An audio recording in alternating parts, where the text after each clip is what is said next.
Aqui é o Rafa, tá começando mais um Depois de Horas e hoje ao meu lado está Davi Zorzin. E aí, Rafa, Danilo, é um prazer recebê-lo aqui. E obrigado também pelo convite, né? Que eu ainda sou um convidado, já participei algumas vezes, por isso eu me sinto mais de casa.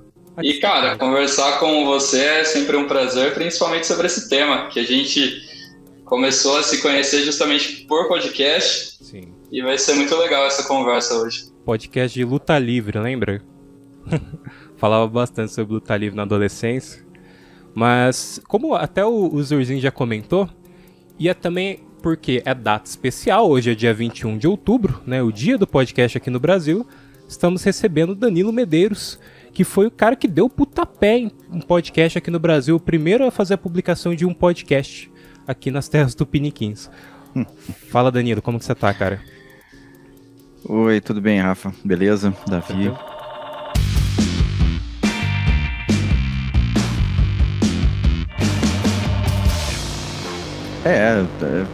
Foi uma coisa meio sem querer, mas acabou gravando aí na história aí esse começo aí dos podcasts, né? O Digital Minds era uma brincadeira para mim, era um blog, uma coisa assim, e aí eu fui para os Estados Unidos, né? Fiquei um tempinho lá. Sim. E aí foi lá que eu descobri essa história dos podcasts, e aí, enfim, me interessei porque eu sou um louco por áudio, sou músico, enfim, sempre gostei de rádio. E aí, enfim, juntou uma coisa com a outra, né? Que a tecnologia que eu sempre, né, trabalhei também faço programação, sou dessa área de tecnologia, juntou a fome com a vontade de comer. E aí nasceu o Digital Minds Podcast. Você criou o blog em 99, né? Foi, exatamente. Até foi engraçado, porque sempre experimentos, né? Eu ficava inventando essas coisas. O blog mesmo, ele não usava aquela, assim, na época, na verdade, não tinha blog ainda. Sim. A gente fazia os blogs fazendo RSS na mão, sabe? Tinha uma coisa assim meio tosca, né? Mas o blog do Digital Minds era legal porque ele tinha uma função que hoje em dia, tipo, super comum, algoritmos e tal, mas na época tinha um algoritmo dos comentários que o pessoal carinhosamente chamou de elevador de posts, que era o seguinte: quando os comentaristas, né, enfim, você tinha uma espécie de um like, né, no comentário, Sim. E aí esse comentário subia na ordem dos comentários lá do Digital Minds. Então já tinha uma espécie de algoritmo tosco e tal no blog, era engraçado. Sempre são essas experiências, né, de tecnologia. Sim. Que a gente fazia. Foi um experimento, né? Até o primeiro episódio que você publicou, acho que ele não tá mais no ar, né? Porque eu busquei agora e não consegui achar.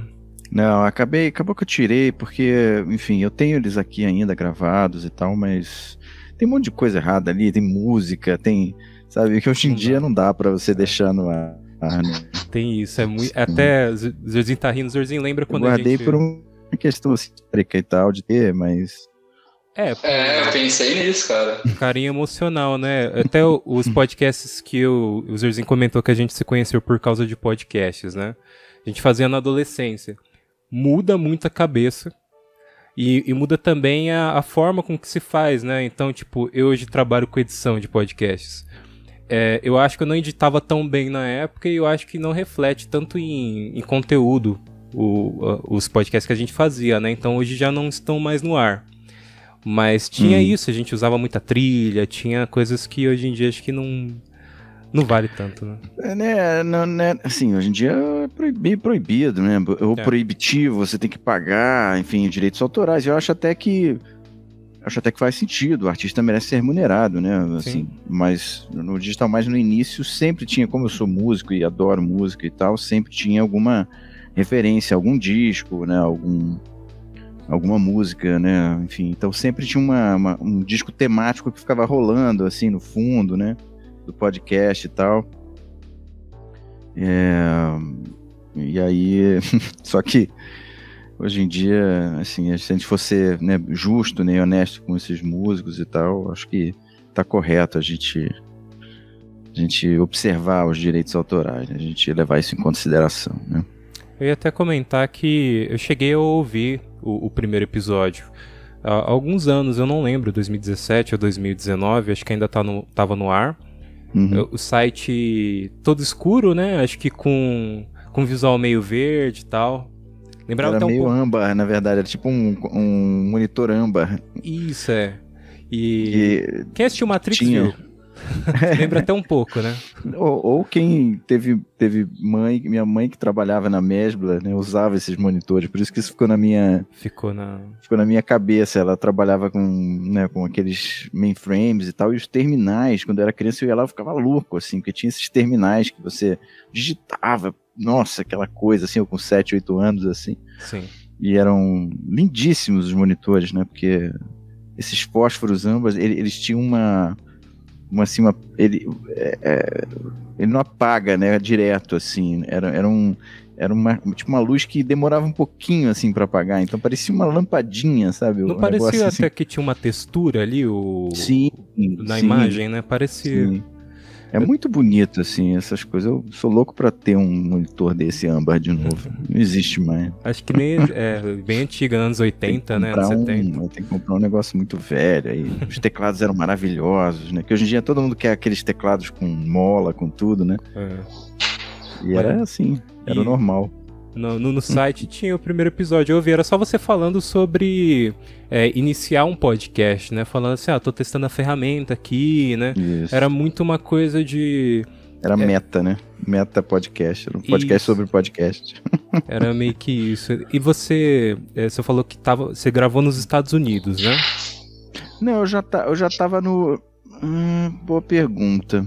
Eu acho que eu já tava de volta no Brasil. De volta? Eu acho que eu já tava de volta quando eu gravei. Mas foi lá, né? Eu conheci lá, comecei a escutar lá. E aí foi a época que começaram os MP3 players e tal. E aí o primeiro iPod, né, se eu não me engano, foi mais ou menos na época. Essas datas são meio confusas pra mim hoje em dia, né? Faz muito tempo já. 17 né? anos. Sei lá, né? Mas foi tudo mais ou menos isso assim, né? Essa coisa... Aí um media player, eu me lembro que eu comecei a escutar podcast, não tinha iPod ainda, era um media player mesmo. Sim. Aí a Apple lançou o iPod, eu comprei o iPod, aquele primeiro iPodão mesmo com HD e tal. E aí, enfim, escutava, mas eu também escutava muito no próprio computador. Era difícil essa coisa da sincronização, não tinha o que tem hoje. Isso demorou, aliás, né, cá entre nós, né, para isso ser fácil, né? E ainda é bem difícil até para as pessoas leigas fazerem podcast, apesar de algumas ferramentas incríveis como o Anchor, por exemplo, que existe hoje, que eu acho demais, assim. Sim.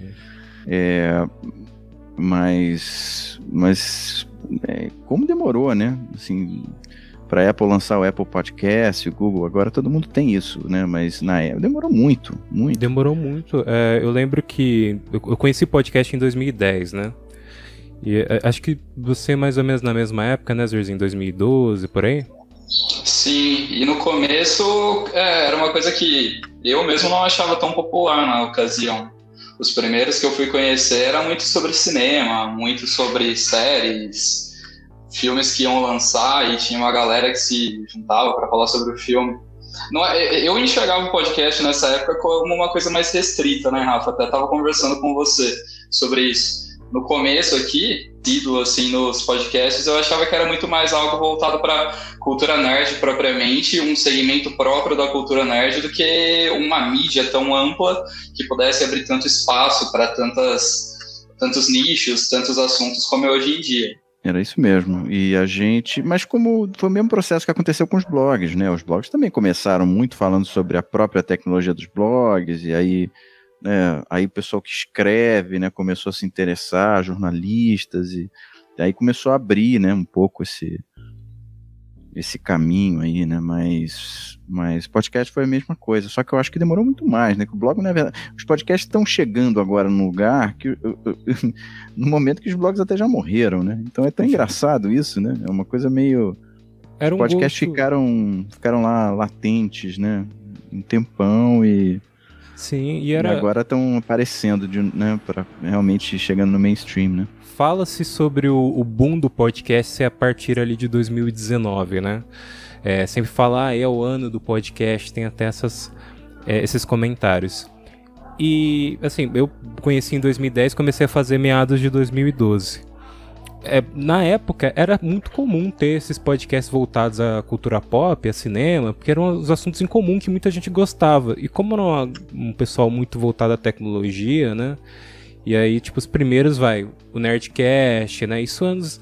Você fez acho que você publicou o Digital Minds foi de 2004 até 2006, você chegou a publicar regularmente, né? Mas depois surgiram esses podcasts que eram mais voltados a cinema, né? Cinema, cultura pop. E aí, durante muito tempo, tinha até essa ideia de que a mídia em si era só associada a isso. Mas muito aqui no Brasil. Com o tempo foram começando a surgir podcasts bem diferenciados, né? Eu tava até comentando com o Zerzinho antes de começar a gravação. Eu tava conversando com o meu barbeiro e ele falando sobre podcasts de barbeiros, né? É algo muito... Caramba, esse segmento ainda não vi nenhum, cara. É um nicho muito, assim, específico, né? E eles fazem ali pros barbeiros, né? E até me pergunta, eu não cheguei acho que não sei se eu cheguei a perguntar isso, mas me pergunto se esse podcast não é só no YouTube, porque às vezes tem até uma confusão um pouco sobre podcast ser só a conversa que aparece no YouTube, né?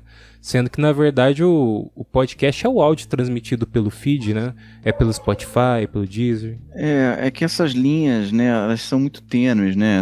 Essas fronteiras, né? Ainda mais hoje em dia, eu acho que, assim, uma coisa que me impactou demais foi passar a assinar o YouTube, né? Algumas pessoas não assinam o YouTube, então eles não têm essa experiência, mas quando eu comecei a assinar o YouTube, e assim, eu acho que até uma decisão estratégica interessante do Google, talvez se eles repensassem, eles iam ganhar muito mais, né? Enfim, assim, o YouTube já domina tudo, também talvez não precise disso, mas quando você assina, você pode ouvir o áudio, né, no fundo, em background, né? Você pode escutar os vídeos em background e tal. Então, meio que nesse momento, para mim, foi muito evidente que eu não ia usar mais os aplicativos de podcast, porque o YouTube já tá lá, funciona bem, sabe? É um aplicativo que ainda por cima tem imagem, né? Então isso deu uma mudada assim na minha visão, né? O YouTube foi muito esperto de fazer esse tipo de funcionalidade. Então, os próprios podcasts estão começando a fazer com vídeo, justamente, acredito que seja por causa da força que o YouTube tem, né? Porque aí você começa a pegar você sai de uma coisa muito nicho, né? Daquelas pessoas que escutam podcast, etc. Você expande esse mercado para as pessoas que têm YouTube, que é um público muito maior, né? Então, acho que aconteceu essa transformação, sabe? E ainda está acontecendo de certa maneira. Então os podcasts todos eles estão começando a ter uma versão em vídeo, todos. O próprio Spotify está colocando isso também, mas eu acho que assim, o grande impacto é o YouTube, né, ampliando isso, né, ele pegando esse vamos dizer, esse mercado do podcast, meio que assumindo, tomando conta disso aí também. Porque, principalmente a plataforma Android, ainda é muito complicado, né? O Google Podcast é horroroso, sabe? É um software ruim, sabe? Eu tive que comprar um software de podcast para usar. Quer dizer, no mundo Apple é ótimo e tal, o Apple Podcast funciona super bem, eles são meio que referência disso, mas uma grande maioria dos celulares, né, no Brasil e tal, são Android e tal. O que está funcionando é o WhatsApp, YouTube, né? A gente sabe como é que é. Então eles estão meio que entrando e puxando, né, esses criadores de conteúdo que faziam os podcasts para começar a fazer vídeo, né? E ajuda o fato também do YouTube ter sistemas de remuneração. Eles têm coisa que não tinha até outro dia, né, para você remunerar um podcast era uma coisa... A não ser que fosse por anunciantes, né? Sim, aí você tem um nicho, alguma coisa, mas você pode fazer a mesma coisa no YouTube, e além disso o YouTube ainda paga também, né, os seus criadores de conteúdo. Então eu acho que é meio que óbvio assim, para os produtores de conteúdo ir migrando, né, para esse lugar. Não os grandes, né? O Joe Rogan, por exemplo, assim, para ele fez todo o sentido do mundo manter o formato, né, podcast, apesar que ele tem o podcast no YouTube também, né, em vídeo. Sim. Mas ele fez esse acordo incrível, o maior acordo de todos os tempos de podcast e tal. Então, acho que foi uma coisa bem natural isso, sabe? Desses, né, dos produtores de conteúdo irem migrando lentamente para o vídeo. É muito mais difícil produzir vídeo, né? Claro, do que áudio. Né? O áudio é uma mídia assim, deliciosa de trabalhar justamente porque ela não tem essas complicações, né? A gente tá conversando aqui, ninguém tá vendo que eu tô despenteado. No YouTube se repara tudo, é um fato. Né? Eu cheguei a avisar pra você que vai pro YouTube também? Ah, você não avisou, então ferrou. Nossa. Ferrou. Direito, eu vou trocar a imagem dele e vou colocar... Então ferrou. Tira uma foto. Vou botar um efeito aqui do Zoom. Do Zoom não, do Meet. Mas enfim, mas é isso, assim. Claro que o YouTube tem um poder muito grande, né? Isso eu acho que está influenciando também, né, os criadores de conteúdo para começar a, vamos dizer assim, ampliar, né, a sua produção, começar a fazer vídeo também e tal. Cara, o Danilo comentou uma coisa, eu achei muito interessante, é uma mudança que às vezes é tão natural que a gente nem percebe, né? Essa questão do YouTube Premium permitir que você bloqueie a tela do celular e continue ouvindo.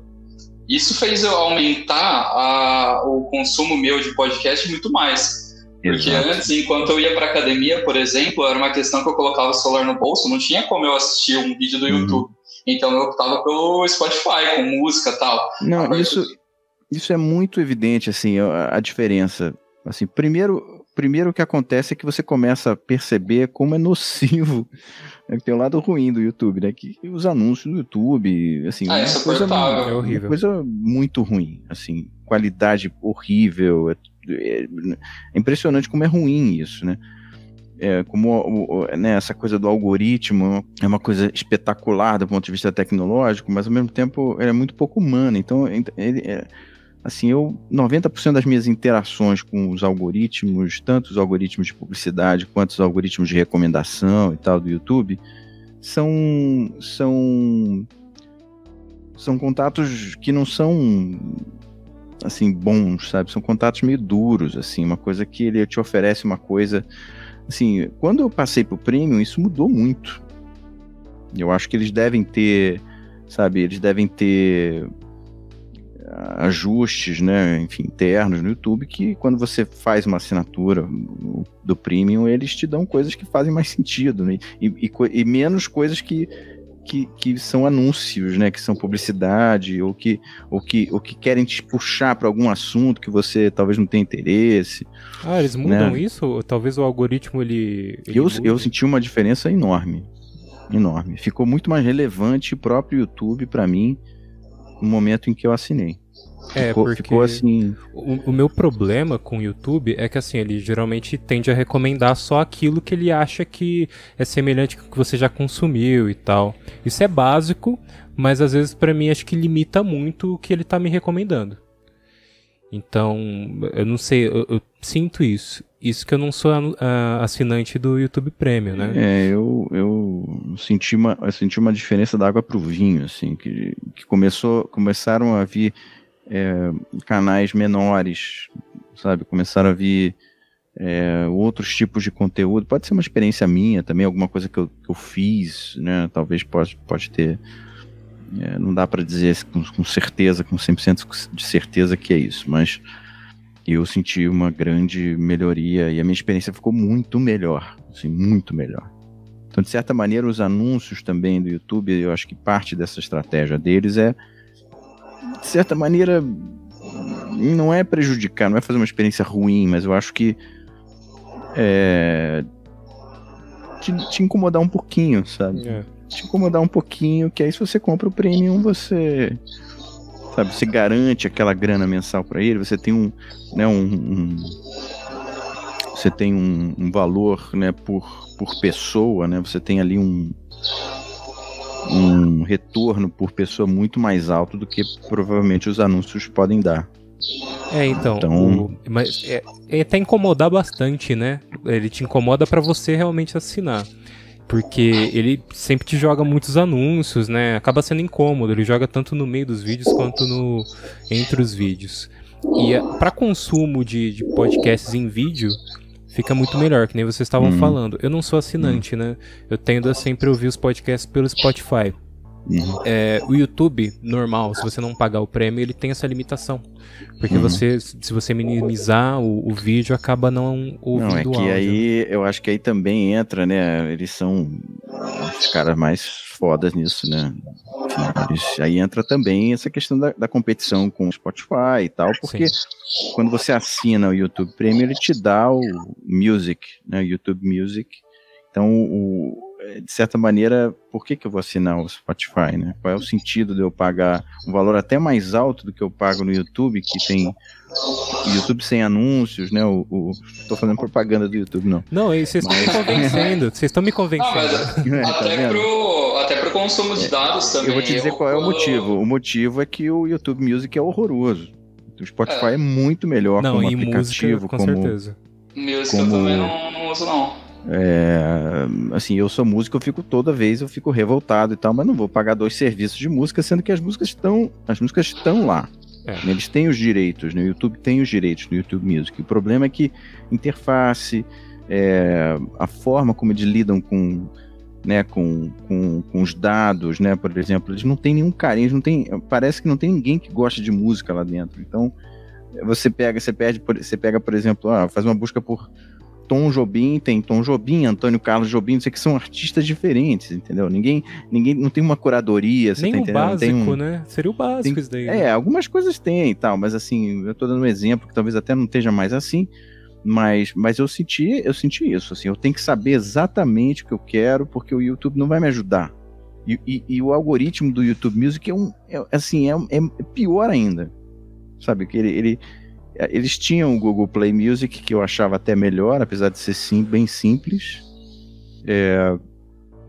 mas que me permitia gerenciar também a minha biblioteca de músicas, né, os meus arquivos de música, porque eu sou da época do CD, então eu digitalizei toda os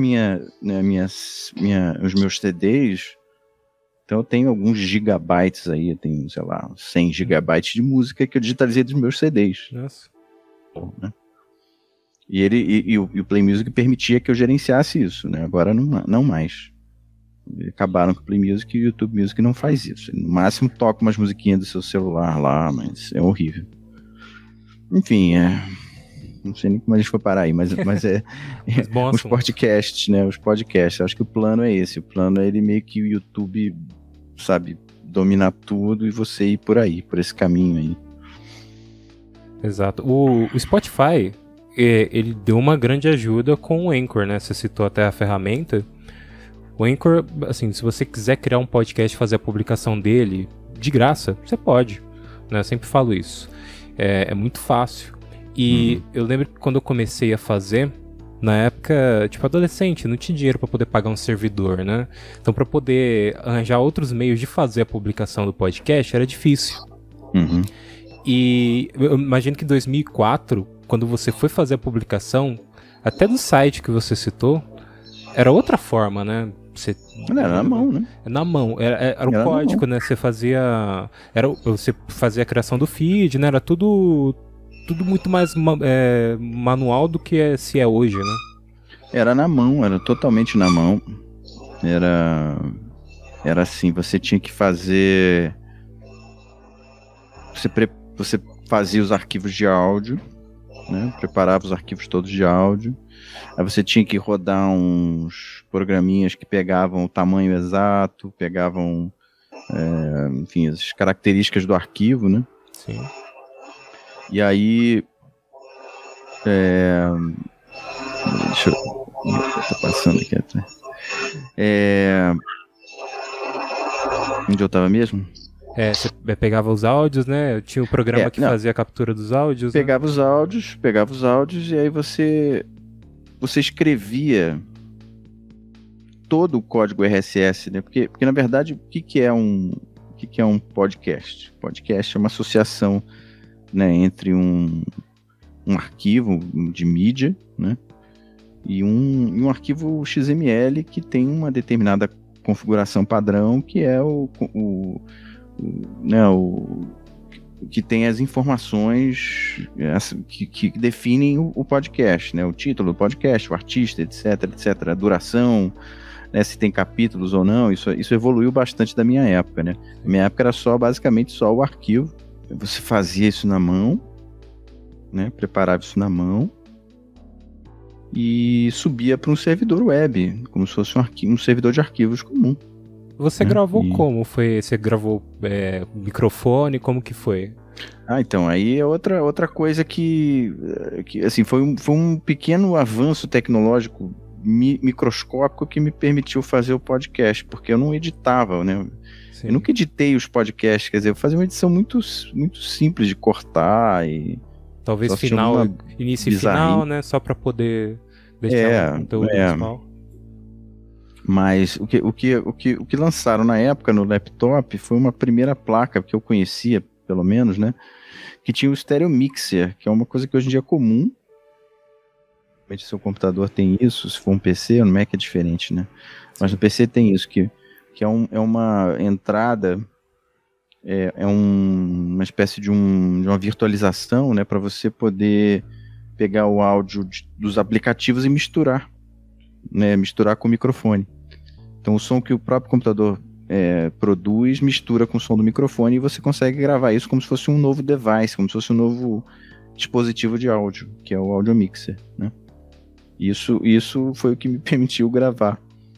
Então isso é um pouco do que eu expliquei, eu acho, no primeiro, como é que eu fiz no primeiro podcast, foi meio isso, assim, porque isso foi uma revelação para mim, porque eu sempre quis fazer com trilha sonora, tocando as músicas e poder, né, de alguma maneira mixar, baixar um pouquinho o volume da música, falar por cima, fazer um track, né, um fundo, né. Então foi assim que eu consegui fazer no meu Dell, sei lá como é que era o nome dele. Da empresa. Assim, os primeiros assuntos... O primeiro foi você explicando, né, esse processo. Mas foi. Dos próximos episódios, qual que foram os assuntos que você abordou? Você falava bastante sobre música? Eu sempre falava sobre um disco, né? Todo podcast tinha um disco que eu era o disco que eu comentava, né? Que é um disco que eu gosto e tal. Sim. E algum assunto tecnológico, né? Falava sobre RSS, falava sobre evoluções que estavam acontecendo no mundo dos blogs, padrões, CSS. Eu falava sobre umas coisas assim, bem tecnológicas mesmo. Sim. Né? Sobre programação orientada a objeto, que era outra coisa que eu fiz até uma série no blog sobre isso, que fez um sucesso, assim, né? Na época, umas 100 pessoas viram e tal. Mas para um blog naquela época era Naquela época era bastante, nossa. E aí... E sempre numa linguagem bem descontraída, não assim técnica, sabe? Eu até brincava que eu aprendi essas coisas, aprendi a programar nas ruas, sabe? Nunca fui um cara acadêmico, então era sempre uma coisa engraçada, assim, com metáforas explicando coisas, né? Então, falava de orientação a objeto, eu falava, então imagina que você tem um carrinho de compra no supermercado, e aí você bota o produto lá dentro. Tinha, né, fazia uma coisa bem, assim, bem... Até pro leigo entender, né? O leigo, por exemplo, que quem não conhece de programação nem nada, até conseguir entender mais fácil, né? Não, porque tem muita gente, hoje menos, né? Hoje em dia o Brasil, né, já tem uma força, assim, educacional maior e tal, mas na época falar de tecnologia, dessas novas tecnologias que estavam assim acabando de surgir e tal, tinha muito pouca, né? Muito pouca coisa, muito pouca gente falando, muito pouca escola, sabe?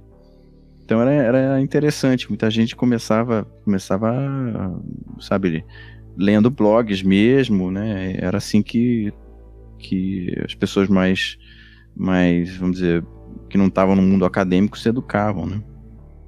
Um pouco assim hoje também com o YouTube, né? Mas sim, bastante, mas na época era mais blogs mesmo e aí o podcast também. Você parou em 2006, né? Acho que foram os últimos episódios do original publicado. Por que você parou na época? Não quis fazer mais? Só tipo... Não, trabalho, tudo junto, né? Ficou um pouco... Eu, na verdade, tento voltar sempre. Eu adoro podcast. Eu tento fazer, mas nunca consigo, porque... Correria, né? Não... Que assim, ao mesmo tempo nunca foi uma coisa que me pareceu que fosse dar dinheiro, sabe? Que eu pudesse me dedicar para poder trabalhar com isso e tal. Talvez se eu tivesse me dedicado hoje estaria em outro, né? Hoje tá dando, né? Hoje tá dando. Mas nunca, assim, nunca passou, nunca foi uma coisa que eu... Sabe? Quando começou, enfim, abri minha empresa, tô com ela, sei lá, mais de 20 anos, aí foi mais ou menos nessa época que eu abri. Aí começou o bicho a pegar mesmo, eu não conseguia mais fazer, enfim. Sua empresa é do quê? Eu trabalho com tecnologia para exposições. Minha empresa chama 32 Bits. Eu tecnicamente não abri a empresa já existia, mas foi quando eu entrei, eu fui incorporado à sociedade na época. A partir daí a gente fez um monte de coisa, um monte de projetos legais de tecnologia para museus, exposições. O Museu da Língua Portuguesa lá atrás, que foi um marco. O Museu da Manhã fizemos mais recentemente, enfim, trabalhamos nesses grandes museus todos. E, assim, por mais que você não tenha prosseguido, querendo ou não, seu nome tá marcado na história, né? O primeiro a fazer... Pois é, e até ano passado a revista Local Web me escolheu como das pessoas, 100 pessoas mais importantes da internet brasileira. Caramba! Então eu tô... Mas não tá errado. Não fiz nada, né? Mas assim, eu acho que pelo menos marcou ali, né? Teve uma inspiração, talvez. Eu sei que muita gente se inspirou, né? No Digital Mind, de fato, naquela época. Tem gente que é podcaster até hoje, né? Sim, a galera antiga, sim. Naquela época, né? Por exemplo, o Radiofobia, né? Acho que é uma boa referência, né? O Léo Lopes. Ele começou muito com as bases do radialismo, né? Mas ele chegou a conversar com você, ele acompanhava assim, os primeiros podcasts ali, né? Essa galera mais antiga, quando eu comecei a fazer, muita gente que era ligada à TI, ou ligada à tecnologia, essa galera até dita nerd, né? Que até por causa que muitos ouviam o Nerdcast. Desses primeiros podcasts, o pessoal já ouvia falar, já conhecia o Digital Minds. Até, que nem eu tava falando, mais recentemente, eu cheguei a ouvir, né, tipo, meados de 2017, 2019, o primeiro episódio, né? E eu acho que você chegou a fazer também, em 2017 você chegou a fazer algumas edições, não foi? Que você voltou? Eu voltei, fiz umas 3 ou 4, assim. Só que aí era no YouTube, era com vídeo, né? Que eu também gerava o áudio. Mas, nossa, não dá. Eu tive filho logo depois, que é uma trabalheira insana, cara. Eu não consigo fazer podcast editado, então eu gosto de fazer ao vivo, eu gosto de gravar e fazer. Sempre gostei de fazer desse jeito. Então tem uma preparação, eu tinha uma preparação, eu fiz um episódio todo sobre, nessa nova, um episódio sobre Git, sobre uma ferramenta, né, que tem chamada Git, né, uma ferramenta de controle de versão. Nossa, eu fiquei umas 2 semanas estudando para fazer aquilo, porque aí eu fazia o programa ao vivo, né, live mesmo. Sim. Aí eu fiz um softwarezinho para pegar mensagens e postar na tela, no OBS. Eu fiz um monte de coisas, assim. Foi insano. Do jeito que eu gosto de fazer as coisas, sabe? Então, eu tento voltar, mas não consigo, porque eu sou tão apaixonado que eu acho que eu não consigo fazer uma coisa semanal, sabe? Que seja simples, rápida e é difícil, né? Ou mesmo editada, você falou? Os primeiros os podcasts, assim, meados de 2000, final dos anos 2000 a início dos anos 2010, muitos deles tinham esse formato de muitas músicas, né? Bastante edição. Agora que estão vindo esses podcasts que tem um formato que vem até inspirado bastante no Joe Rogan, né? Que são esses podcasts mais de live, né? A gravação não tem edição, o que é publicado depois de áudio lá, Spotify e outras ferramentas o áudio que você ouviu durante a live, né? Só que antigamente não eram podcasts mais editados, né? Eu venho mais dessa ideia dos podcasts editados. Só que muita gente ainda vinha com muitas coisas que você fazia, do jeito que você fazia, né? De gravar sozinho, assim. Assim, eu gosto de editar, assim, mas eu acho mais espontâneo, eu gosto muito, assim, de falar, eu gosto de uma coisa que me dá prazer, assim, de falar, sabe, conversar sobre os assuntos e pensar os assuntos, principalmente tecnologia, né, e música e tal, de uma forma um pouco mais profunda. Então, eu gosto desse formato mais aberto, assim, eu vou falando, vou discutindo, sempre gostei. Só que aí eu fico meio louco, eu faço um software, na época eu fiz um softwarezinho, eu usei até aquele negócio de Java que é legal, o Processing, que faz umas coisas gráficas, aí, pô, fui na API, baixa do Twitter a mensagem via API, publica, usa a fonte do negócio, fiz um negócio, eu adoro essas coisas, eu adoro, só que eu não consigo fazer isso com frequência, eu tentei... É a falta de tempo, né, mas o gostar, né? Não dá, se tivesse grana envolvida, talvez ia ser legal, mas não dá. E essa questão, Rafa, é até legal, cara, porque assim, se você pega um pessoal que conheceu o podcast nesses últimos anos, eles vão encarar que o formato do podcast é isso que tá rolando agora no YouTube. É uma live com uma entrevista com uma galera e é aquilo ali o tempo todo, sem nenhuma edição. E para nós que já tivemos acesso a isso anos antes, lá pro começo de 2010 por aí, a gente já traz uma outra ideia, né? Aquele podcast que você se junta com uma galera, grava o áudio, depois pega, faz a decupagem desse áudio, faz a edição, faz sobre um tema específico, como era no passado, e são duas versões, assim, bem diferentes, né, umas das outras. Hoje o podcast tem uma outra cara e a galera tá assumindo que podcast é isso. É a entrevista que tá acontecendo no YouTube com um convidado em tempo real e depois só pega esse áudio bruto e joga no Spotify, joga em outras plataformas. Mas eu acho que, na verdade, as duas coisas coexistem, são coisas que... Enfim, você tem grandes cases de sucesso desse formato, que é mais contar uma história, né, uma coisa mais produzida, né? Isso tem cases de muito sucesso, aquele caso americano lá daquele cara do Serial, né, que foi um podcast que foi um dos que, né, consideram responsável, né, pela explosão dos podcasts mesmo, que é a história de um assassino em série e tal, que eles fizeram um baita de um podcast, uma coisa meio investigativa, meio ficção e tal. Tem muita coisa. Eu acho que não dá mais para falar que podcast é só isso ou isso.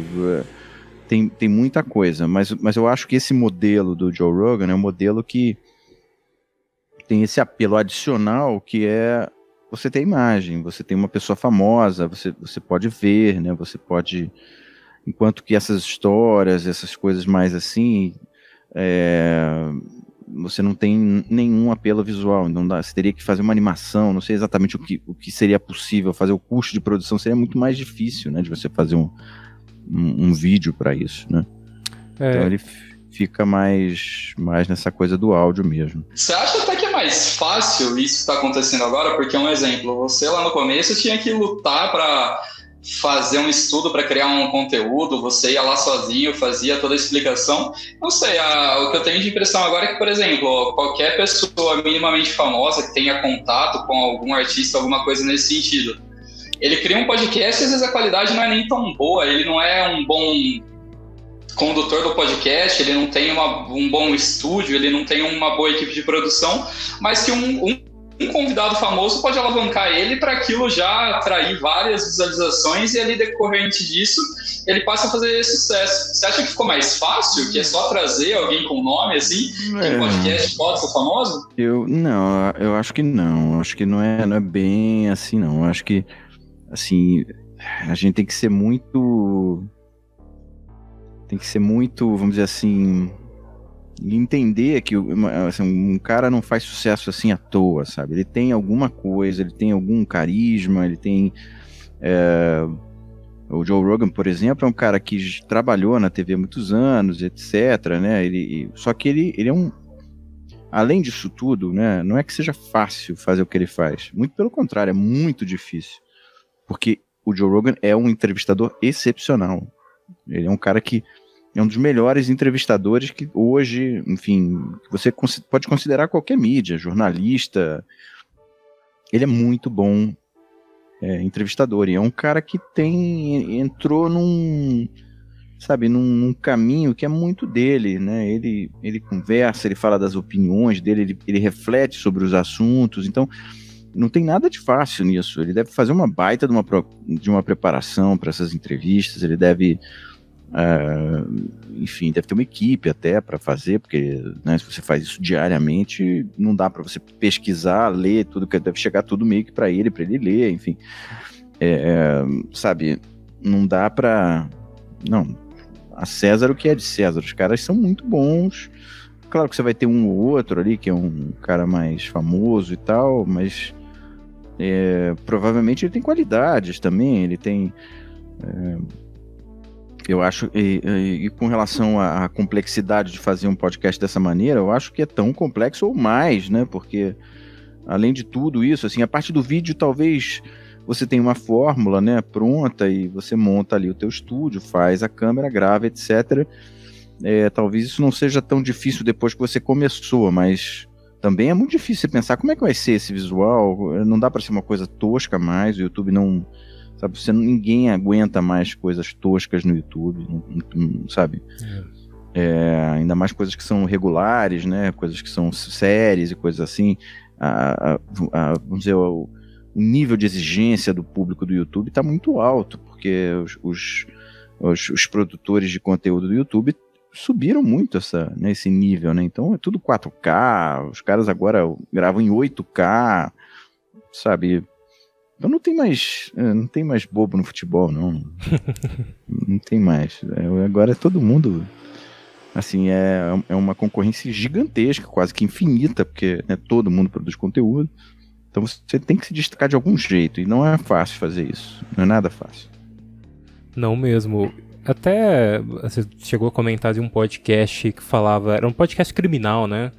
É um podcast documental criminal que fez muito sucesso. Serial, né? Serial. Em inglês.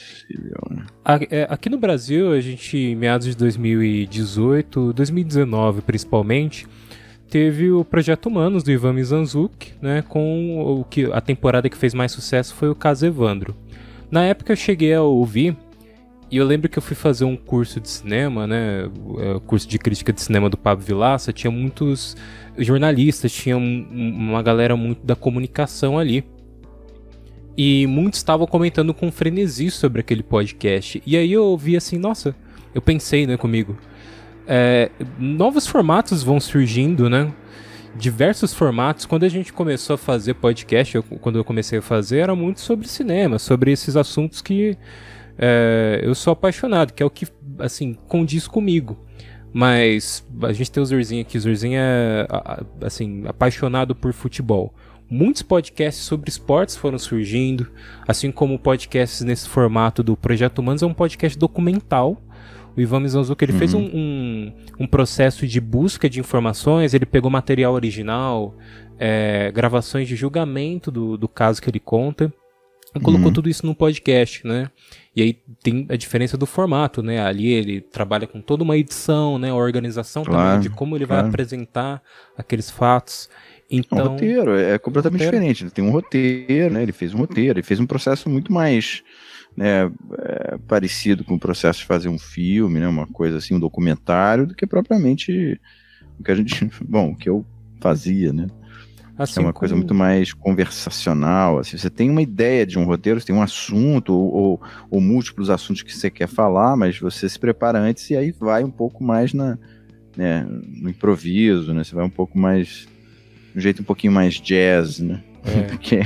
Do que fazer tudo roteirizado, né? Obrigado, Danilo. Obrigado pelo papo. É uma honra. Imagina. Né? Obrigado por tudo no sentido geral. Tanto pela participação aqui, tanto também por lá no Elis falar assim, vou testar essa ferramenta e publicar esse áudio. Imagina, cara. Não tem nada. Imagina. É legal ver que o podcast tá, né, ainda forte, cada vez mais forte. É muito legal. É isso aí. Gente, final do podcast. Próxima quinta-feira às 11 da noite tem novo episódio Depois de Horas. 2 recados, @depois de horas, siga no Instagram e também no Twitter, e tem youtube.com/depois de horas, porque se você tá só ouvindo, você pode também ver a versão em vídeo também, né? E é isso, abraço e até a próxima.